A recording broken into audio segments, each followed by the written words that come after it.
20 मई 2025 एक तारीख जब सुप्रीम कोर्ट के गलियारे में एक बेहद संवेदनशील और दूरगामी असर डालने वाला मामला उठा। 2025 की संवैधानिक वैधता को चुनौती देने वाली याचिकाओं पर सुनो। मुख्य न्यायाधीश BR गवई और न्यायमूर्ति अगस्टिन जॉर्ज मसीह की 2 सदस्यीय पीठ के समक्ष ये बहस हुई। अधिनियम के पक्ष और विपक्ष में कई गंभीर सवाल उठे। केंद्र सरकार ने कोर्ट से आग्रह किया इस मामले की सुनवाई सिर्फ 3 मुद्दों तक सीमित की जाए। ये तीनों मुद्दे थे वक्फ बाय कोर्ट, वक्फ बाय यूजर और वक्फ बाय डीड के तहत घोषित संपत्तियों को डीनोटिफाइड करने की बोर्ड की सख्ती, राज्य वक्फ बोर्ड और केंद्रीय वक्फ परिषद की संरचना जिसमें पदेन सदस्यों को छोड़कर केवल मुस्लिम सदस्यों की अनिवार्यता, वह प्रावधान जिसमें कलेक्टर द्वारा जांच पूरी होने तक संपत्ति को वक्फ न माना जाए।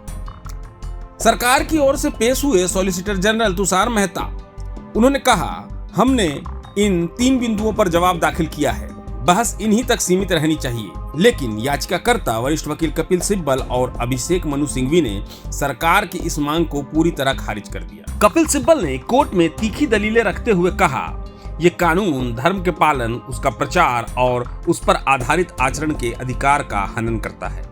यह संविधान के अनुच्छेद 25 का सीधा उल्लंघन है। उन्होंने सवाल उठाया अगर कोई संपत्ति वक्फ घोषित कर दी गई तो वह अल्लाह के नाम पर समर्पित हो जाती है, फिर सरकार उसे विवाद के आधार पर कैसे रोक सकती है। सिब्बल बोले वक्फ संपत्तियां दान से चलती हैं, न मस्जिदों में चढ़ावा होता है, न ही राज्य सरकार कोई आर्थिक मदद देती है। फिर इस अधिनियम से सरकार किस अधिकार से नियंत्रण करना चाहती है। कोर्ट ने पूछा क्या पहले के वक्फ कानूनों में पंजीकरण अनिवार्य था।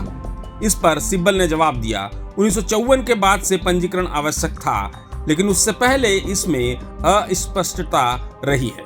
मुख्य न्यायाधीश ने हल्की मुस्कान के साथ कहा दबाव सिर्फ हम पर नहीं आप पर भी है। सुनवाई के दौरान कपिल सिब्बल ने बाबरी मस्जिद का भी उल्लेख किया।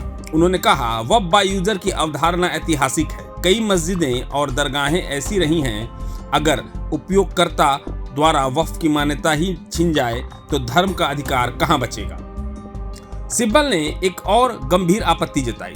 अधिनियम की धारा 3 कहती है वक्फ करने वाला कम से कम 5 साल से मुस्लिम धर्म का पालन करता हो। क्यों?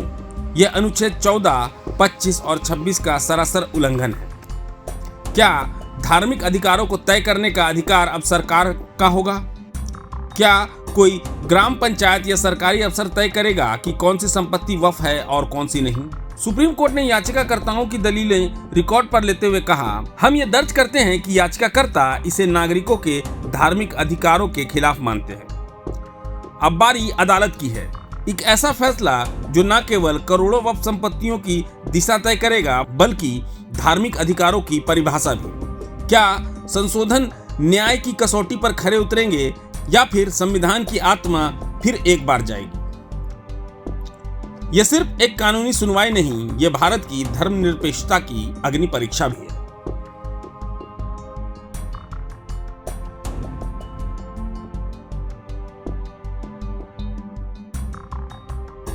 प्रभातखबर.com, विश्वास वही, रफ्तार नहीं।